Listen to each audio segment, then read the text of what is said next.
शततिला एकादशी व्रत कथा बहुत प्राचीन काल की बात है। धरती पर धर्म की स्थापना के लिए भगवान विष्णु युग युग में अवतार लेते रहते हैं। जब जब मनुष्य लोभ, अहंकार, हिंसा और स्वार्थ में डूबने लगता है, तब तब धर्म को पुनः जागृत करने के लिए प्रभु किसी न किसी रूप में मार्ग दिखाते हैं। ऐसा ही एक समय था जब मनुष्य दान और सेवा से विमुख हो चुका था। लोग पूजा तो करते थे, परंतु हृदय में करुणा नहीं थी। व्रत तो रखते थे, परंतु दीन दुखियों की सहायता नहीं करते थे। तब भगवान विष्णु ने मानव समाज को दान, संयम और भक्ति का महत्व समझाने के लिए शततिला एकादशी का महात्म्य प्रकट किया। इसी काल में एक नगर था जहां एक ब्राह्मण स्त्री रहती थी। वह अत्यंत धार्मिक थी। नित्य प्रातः स्नान करके भगवान विष्णु की पूजा करती, दीप जलाती, मंत्रों का जप करती और व्रत उपवास में अपना जीवन व्यतीत करती थी। वो एकादशी का व्रत बड़े नियम और श्रद्धा से रखती थी, किंतु उसके हृदय में एक दोष था जिसे वो स्वयं भी नहीं समझ पाई थी। वह दान तो करती थी, परंतु बहुत ही सीमित। किसी को भोजन कराती तो स्वयं से बचा हुआ देती, किसी याचक को वस्त्र देती तो पुराने और फटे हुए। उसके मन में ये भाव था कि पूजा पाठ ही सब कुछ है, दान की आवश्यकता नहीं। एक दिन माघ मास की कृष्ण पक्ष की एकादशी आई। वही शततिला एकादशी थी। उस दिन उसने अत्यंत कठोर व्रत किया। जल तक नहीं पिया, केवल भगवान विष्णु का स्मरण करती रही। रात भर जागरण किया, भजन गाए और प्रभु के चरणों में अपना मन अर्पित किया। उसे लगा कि उसने बहुत बड़ा पुण्य अर्जित कर लिया है। कुछ समय बाद उसका देहांत हो गया। उसके जीवन की भक्ति देखकर यमदूत उसे वैकुंठ की ओर ले जाने लगे। मार्ग में उसे स्वर्ग और नरक के दृश्य दिखे। जब वो स्वर्ग के समीप पहुंची तो उसके लिए एक सुंदर महल तैयार था, परंतु उस महल में अन्न का एक दाना भी नहीं था। वहां भव्यता थी, परंतु भूख शांत करने के लिए कुछ भी नहीं। वह अत्यंत व्याकुल हो उठी। उसने सोचा कि मैंने तो जीवन भर व्रत पूजा की, फिर मुझे भोजन क्यों नहीं मिल रहा। उसी समय भगवान विष्णु वहां प्रकट हुए। उनके दर्शन से उसके नेत्रों से अश्रु बहने लगे। वो उनके चरणों में गिर पड़ी और बोली, हे प्रभु, मैंने जीवन भर आपकी पूजा की, एकादशी का कठोर व्रत रखा, फिर भी आज मुझे अन्न क्यों नहीं मिल रहा। भगवान विष्णु ने करुणा भरी दृष्टि से उसकी ओर देखा और कहा, हे ब्राह्मणी, तुमने भक्ति तो की, परंतु दान नहीं किया। तुमने अपने लिए तो व्रत उपवास किए, परंतु दूसरों की भूख नहीं समझी। जो मनुष्य केवल अपने मोक्ष की चिंता करता है और दूसरों के कष्ट को नहीं देखता, उसकी भक्ति अधूरी रह जाती है। इसीलिए तुम्हारे लिए वैकुंठ में स्थान तो है, परंतु अन्न नहीं। वो स्त्री भय और पश्चाताप से कांप उठी।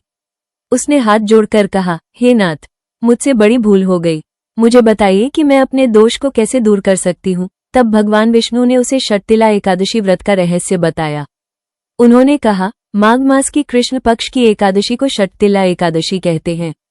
इस दिन तिल का विशेष महत्व है। तिल से स्नान, तिल का उपटन, तिल का हवन, तिल का दान, तिल से बनी वस्तुओं का सेवन और तिल का अर्पण, इन 6 प्रकार से तिल का प्रयोग करने से मनुष्य के पाप नष्ट होते हैं। जो व्यक्ति इस दिन श्रद्धा से व्रत रखता है और तिल का दान करता है, उसके समस्त दोष दूर हो जाते हैं। भगवान विष्णु के वचनों को सुनकर वो ब्राह्मणी अत्यंत प्रसन्न हुई। उसने प्रभु से विनती की कि उसे पुनः पृथ्वी पर जाकर इस व्रत को विधिपूर्वक करने का अवसर दिया जाए। प्रभु ने उसकी प्रार्थना स्वीकार कर ली और उसे पुनः मनुष्य जीवन प्रदान किया। पृथ्वी पर जन्म लेकर उस स्त्री ने संकल्प किया कि अब वो केवल पूजा पाठ ही नहीं करेगी, बल्कि दान और सेवा को भी अपने जीवन का अंग बनाएगी। माघ मास की कृष्ण पक्ष की एकादशी आने पर उसने शततिला एकादशी का व्रत रखा। प्रातःकाल स्नान के समय तिल मिलाकर स्नान किया, तिल का उपटन लगाया, भगवान विष्णु के समक्ष तिल से हवन किया, निर्धनों और ब्राह्मणों को तिल, वस्त्र और भोजन का दान किया, स्वयं भी तिल से बनी वस्तुओं का सेवन किया और रात को प्रभु का ध्यान करती रही। उस दिन उसके मन में अद्भुत शांति थी। उसे ऐसा प्रतीत हो रहा था मानो उसका हृदय निर्मल हो गया हो। कुछ समय बाद जब उसका देहांत हुआ तो यमदूत उसे पुनः वैकुंठ ले गए। इस बार उसके लिए जो महल था वो न केवल भव्य था, बल्कि वहां अन्न के भंडार भरे हुए थे। उसे दिव्य भोजन प्राप्त हुआ और वो सदा के लिए भगवान विष्णु के चरणों में निवास करने लगी। इसी कथा के माध्यम से भगवान विष्णु ने संसार को ये शिक्षा दी कि भक्ति तभी पूर्ण होती है जब उसमें करुणा और दान का समावेश हो। केवल उपवास और जप से ही नहीं, बल्कि दूसरों की सहायता से भी पुण्य प्राप्त होता है। इसी महात्म्य से प्रेरित होकर एक और कथा प्रचलित है। एक नगर में एक निर्धन ब्राह्मण रहता था। उसके पास न धन था, न अन्न। वो प्रतिदिन भगवान विष्णु का स्मरण करता और भिक्षा से जीवन यापन करता था। एक वर्ष माघ मास की शततिला एकादशी आई। उसके पास दान देने के लिए कुछ भी नहीं था, केवल थोड़े से तिल थे जो किसी ने उसे भिक्षा में दिए थे। उसने वही तेल भगवान विष्णु को अर्पित किए, स्वयं भी व्रत रखा और उन तेलों का थोड़ा सा भाग एक अन्य भूखे व्यक्ति को दे दिया। उसकी श्रद्धा देखकर भगवान विष्णु प्रसन्न हुए। उसी रात उसे स्वप्न में दर्शन देकर कहा, हे ब्राह्मण, तुमने जो थोड़े से तिल दान किए हैं वे तुम्हारे लिए अनंत पुण्य का कारण बनेंगे। अगले ही दिन उसके जीवन की परिस्थितियां बदलने लगी। जहां पहले दरिद्रता थी वहां अब पर्याप्त साधन आने लगे।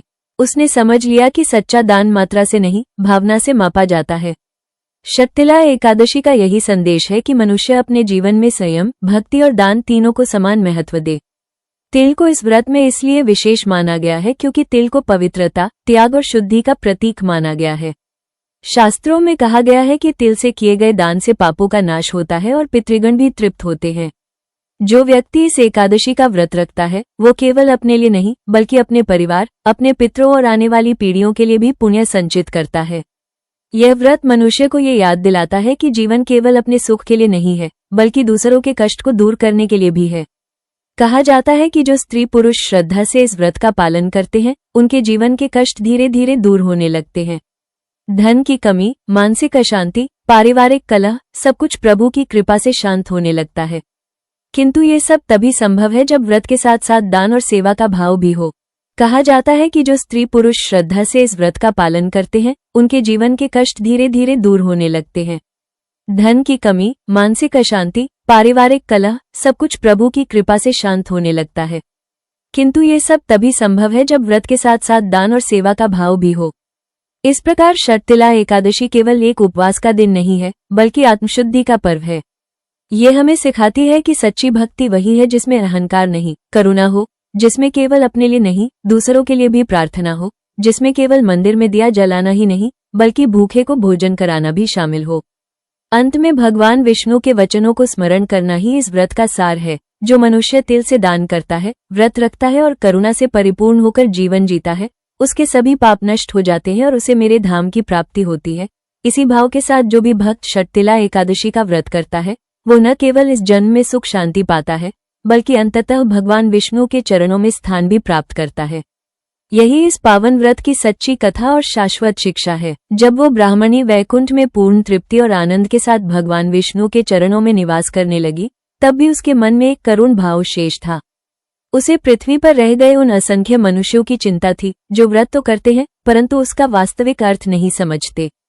उसने प्रभु से प्रार्थना की, हे नाथ, यदि मेरी कथा से किसी का कल्याण हो सकता है तो इसे पृथ्वी पर फैलाइए ताकि मनुष्य केवल अपने लिए नहीं बल्कि दूसरों के लिए भी जीना सीखे। भगवान विष्णु मंद मुस्कान के साथ बोले, हे देवी, तुम्हारी यही भावना तुम्हें मेरे समीप लाई है। ये कथा युगों युगों तक कही जाएगी। जो इसे श्रद्धा से सुनेगा उसके हृदय में दान, करुणा और भक्ति का बीज अंकुरित होगा। इसी काल में पृथ्वी पर एक और घटना घटी। एक राजा था जो अत्यंत प्रतापी और धर्मपरायण माना जाता था। वो बड़े बड़े यज्ञ करता, ब्राह्मणों को दक्षिणा देता, मंदिर बनवाता और स्वयं को परम धार्मिक समझता था। किंतु उसके मन में भी वही सूक्ष्म अहंकार था, मैं करता हूँ, मैं देता हूँ, मैं महान हूँ। माघ मास की कृष्ण पक्ष की एकादशी आई। उसने भी शर्तिला एकादशी का व्रत रखा परंतु उसका व्रत केवल प्रदर्शन बनकर रह गया। नगर में ढिंढोरा पिटवाया गया कि राजा व्रत कर रहे हैं, उनके लिए विशेष पूजा होगी और केवल चुनिंदा लोगों को ही दान मिलेगा। उसी दिन नगर के बाहर एक वृद्ध दंपति रहता था। उनके पास न भोजन था न वस्त्र। उन्होंने सुना कि आज राजा का व्रत है और दान होगा। वे दोनों कांपते हुए राजमहल पहुंचे। द्वारपालों ने उन्हें धक्के देकर भगा दिया। वृद्ध स्त्री ने कांपती आवाज में कहा, बेटा, आज तो एकादशी है, आज तो दान का दिन है। परंतु किसी ने उनकी बात नहीं सुनी। उधर राजा भव्य पूजा में लीन था। मंत्रोच्चार हो रहे थे, सोने चांदी के पात्रों में तिल भरे जा रहे थे, परंतु उन तिलों का उपयोग केवल राजपरिवार और दरबारियों तक सीमित था। तभी अचानक एक साधारण वेश में एक वृद्ध ब्राह्मण वहां पहुंचा। उसके नेत्रों में तेज था और मुख पर दिव्य शांति।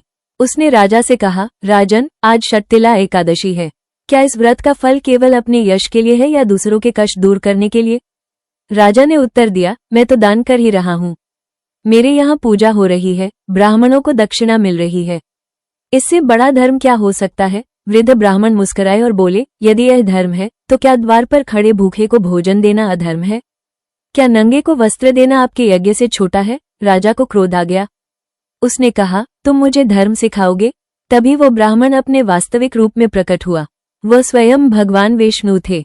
उनके तेज से सारा सभामंडप प्रकाश से भर गया। राजा भय से कांप उठा और चरणों में गिर पड़ा। भगवान विष्णु ने गंभीर स्वर में कहा, राजन, षटतिला एकादशी का व्रत अहंकार बढ़ाने के लिए नहीं, अहंकार मिटाने के लिए है। तिल का दान केवल दिखावे के लिए नहीं, बल्कि दीन दुखियों की पीड़ा हरने के लिए है। तुमने व्रत रखा, परंतु करुणा नहीं रखी, इसलिए तुम्हारा व्रत निष्फल है। राजा की आंखों से आंसू बहने लगे। उसने तुरंत आज्ञा दी कि नगर के सभी गरीबों, वृद्धों, विधवाओं और भूखों को भोजन कराया जाए, वस्त्र दिए जाएं, तिल और अन्न का दान खुले रूप से हो। वो स्वयं राजमहल के द्वार पर खड़ा होकर लोगों को दान देने लगा। उसी क्षण भगवान विष्णु अदृश्य हो गए, परंतु उनके वचन राजा के हृदय में अमिट रूप से अंकित हो चुके थे। उस दिन के बाद राजा का जीवन बदल गया। वो अब केवल राजा नहीं, बल्कि सेवक बन गया। उसने समझ लिया कि सच्चा धर्म वही है जिसमें दूसरों के आंसू पोंछे जाएं। उसके राज्य में धीरे धीरे दरिद्रता कम होने लगी, लोग परस्पर सहयोग से रहने लगे। ये सब षटतिला एकादशी के सच्चे भाव का प्रतिफल था। कहा जाता है कि उसी समय से यह परंपरा चली कि इस एकादशी पर केवल उपवास करना ही पर्याप्त नहीं, बल्कि तिल का दान, अन्न का दान और सेवा अनिवार्य है। शास्त्रों में भी वर्णन मिलता है कि तिल के 6 प्रयोग, स्नान, उपटन, हवन, दान, भोग और अर्पण, मनुष्य के तन, मन और आत्मा तीनों को शुद्ध करते हैं। तन तिल से पवित्र होता है, मन दान से निर्मल होता है और आत्मा भक्ति से प्रकाशमान होती है। एक और कथा भी इस व्रत की महिमा को प्रकट करती है। एक निर्धन किसान था जो प्रतिदिन कठिन परिश्रम करके भी मुश्किल से 2 समय का भोजन जुटा पाता था। एक वर्ष भयंकर अकाल पड़ा, खेत सूख गए, अनाज समाप्त हो गया। माघ मास आया और उसके साथ षटतिला एकादशी भी। किसान की पत्नी ने कहा, आज एकादशी है, कुछ भी हो, हमें व्रत रखना चाहिए। घर में केवल मुट्ठी भर तिल बचे थे। उन्होंने उन तिलों को भगवान विष्णु को अर्पित किया, स्वयं उपवास रखा और पड़ोस में रहने वाली एक भूखी विधवा को आधे तिल दान कर दिए। रात में किसान ने स्वप्न देखा कि भगवान विष्णु उसके द्वार पर खड़े हैं और कह रहे हैं, तुमने अपनी दरिद्रता में भी दान किया है, तुम्हारा ये भाव तुम्हें महान बनाता है। कुछ ही दिनों में उसके जीवन में आश्चर्यजनक परिवर्तन होने लगा। किसी ने उसे अपने खेत पर काम दिया, किसी ने अनाज उधार दिया। धीरे धीरे उसकी दशा सुधरने लगी। उसने जाना कि षटतिला एकादशी का फल केवल आध्यात्मिक ही नहीं, बल्कि जीवन की कठिनाइयों को दूर करने वाला भी है। इन सभी कथाओं का सार यही है कि भगवान विष्णु को वो भक्ति प्रिय है जिसमें दया और सेवा का समावेश हो। जो मनुष्य केवल अपने लिए पूजा करता है वो आधा रास्ता ही चलता है, परंतु जो दूसरों के लिए भी जीता है वही पूर्णता की ओर बढ़ता है। इस व्रत का एक और गूढ़ अर्थ भी बताया गया है। माघ मास को तपस्या का मास कहा गया है। शीत ऋतु में जब शरीर कष्ट सहता है तब व्रत रखने से संयम और सहनशीलता बढ़ती है। तिल ऊष्मा देने वाला पदार्थ है जो शरीर को शक्ति देता है। इसी कारण तिल का प्रयोग इस व्रत में विशेष माना गया है ताकि तपस्या के साथ साथ शरीर भी संतुलित रहे।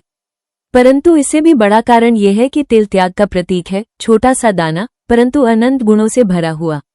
जैसे छोटा सा दान भी यदि सच्चे भाव से दिया जाए तो अनंत पुण्य देता है।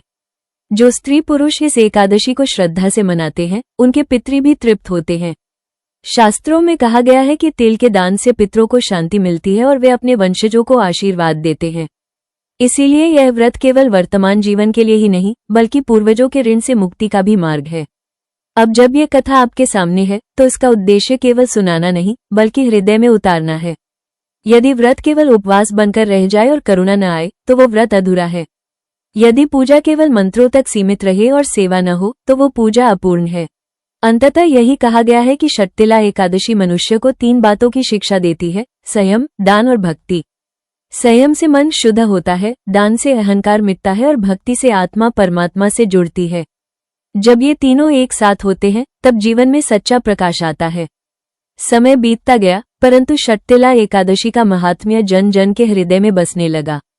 गांव, नगर, वन, पर्वत, साधु संत और गृहस्थ सभी इस व्रत को केवल परंपरा नहीं बल्कि आत्मशुद्धि का साधन मानने लगे। लोग समझने लगे कि यह एकादशी केवल अन्न त्याग का दिन नहीं बल्कि अपने भीतर बसे स्वार्थ, लोभ और अहंकार को त्यागने का अवसर है। इसी क्रम में एक साधु की कथा प्रसिद्ध हुई। वह साधु वर्षों से वन में रहता था। न उसके पास कोई आश्रम था, न शिष्य, न धन। वो केवल एक कुटिया में निवास करता और दिन रात भगवान विष्णु का नाम जपता। लोग उसे महान तपस्वी मानते थे। परंतु एक बार जब माघ मास की षटतिला एकादशी आई तो एक निर्धन स्त्री अपने बीमार पुत्र को लेकर उसके पास पहुंची। उसने कहा, महाराज, मेरा पुत्र कई दिनों से भूखा है।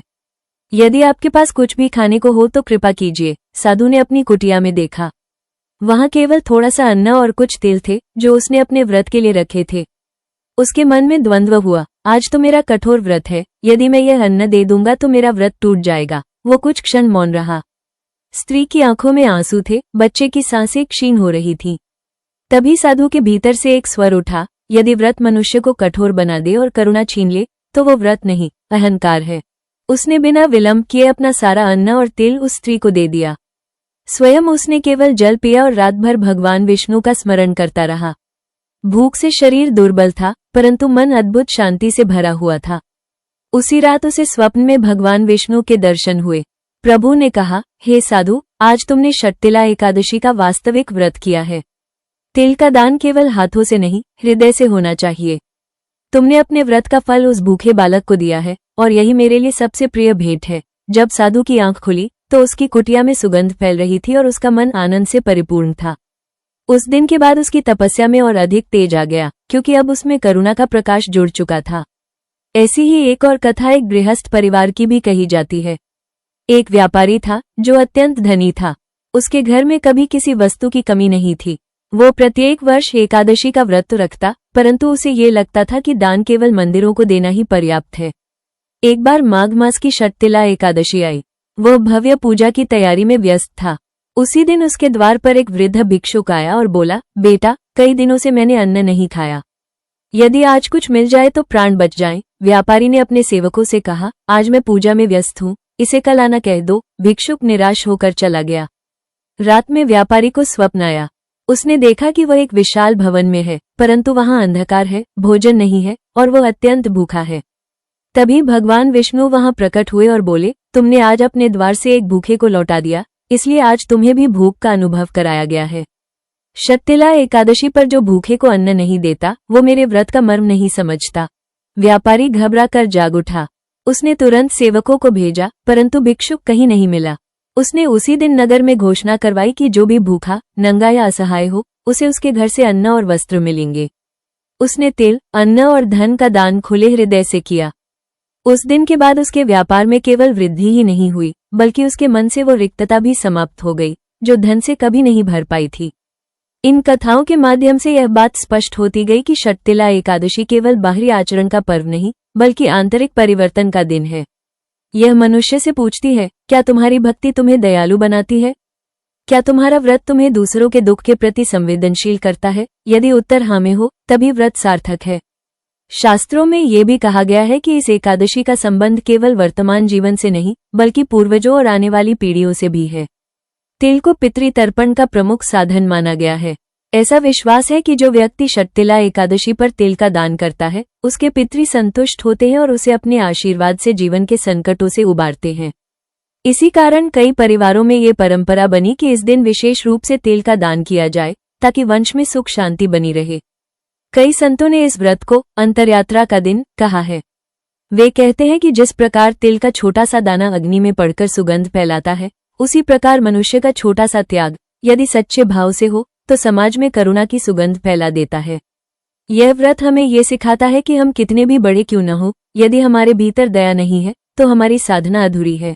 कथा में ये भी आता है कि जब कलयुग में मनुष्य भौतिकता में अधिक उलझ गया और व्रत पूजा को भी दिखावे का साधन बना लिया, तब कई ऋषियों ने लोगों को षट्तिला एकादशी का वास्तविक अर्थ समझाने का संकल्प लिया। वे गांव-गांव जाकर कहते, यदि तुम्हारे घर में तिल का एक दाना भी है तो उसे दान करो। यदि तुम्हारे पास भोजन नहीं है तो अपने प्रेम और सम्मान से ही किसी भूखे का मन तृप्त करो। भगवान विष्णु भावना के भूखे हैं, वस्तु के नहीं। एक बार एक वृद्ध ऋषि से किसी ने पूछा, महाराज, यदि किसी के पास देने को कुछ भी न हो तो क्या उसका व्रत व्यर्थ हो जाएगा? ऋषि ने उत्तर दिया, नहीं। यदि उसके पास देने को कुछ नहीं, परंतु उसके मन में यह इच्छा है कि काश मेरे पास होता तो मैं देता, तो वही इच्छा उसके लिए दान बन जाती है। परंतु यदि किसी के पास सब कुछ हो और फिर भी वह न दे, तो उसका व्रत केवल उपवास रह जाता है, भक्ति नहीं बन पाता। इन वचनों ने असंख्य लोगों के हृदय को बदल दिया। धीरे धीरे समाज में ये भावना प्रबल होने लगी कि व्रत का उद्देश्य केवल व्यक्तिगत मोक्ष नहीं, बल्कि सामूहिक कल्याण है। लोग एक दूसरे के दुख में सहभागी बनने लगे। शततिला एकादशी अब केवल मंदिरों तक सीमित नहीं रही, बल्कि घर घर, गली गली, झोपड़ियों और महलों तक फैल गई। कथा ये भी बताती है कि इस व्रत का प्रभाव केवल बाहरी परिस्थितियों पर ही नहीं, बल्कि मन की स्थिति पर भी पड़ता है। जो व्यक्ति इस दिन संयम रखता है, उसका क्रोध शांत होता है, लोभ कम होता है और मन में संतोष का जन्म होता है। तेल का उष्ण स्वभाव जैसे शरीर को शक्ति देता है, वैसे ही दान का भाव आत्मा को बल देता है। यही कारण है कि इस एकादशी को आत्मबल बढ़ाने वाला व्रत कहा गया है। धीरे धीरे यह विश्वास दृढ़ होता गया कि शततिला एकादशी पर किया गया छोटा सा भी पुण्य कभी नष्ट नहीं होता। जैसे तेल का दाना बहुत छोटा होता है, परंतु तेल के रूप में विशाल प्रकाश देता है, वैसे ही इस दिन किया गया छोटा सा दान भी भविष्य में बड़े फल का कारण बनता है। यही कारण है कि साधारण से साधारण व्यक्ति भी इस दिन कुछ न कुछ दान करने का प्रयास करता है। ये कथा यहाँ ये स्पष्ट करती है कि भगवान विष्णु किसी विशेष विधि या दिखावे से नहीं, बल्कि हृदय की पवित्रता से प्रसन्न होते हैं। उनके लिए व्रत का अर्थ है अपने भीतर से कठोरता हटाना, अपने अहंकार को गलाना और करुणा को जीवन का आधार बनाना।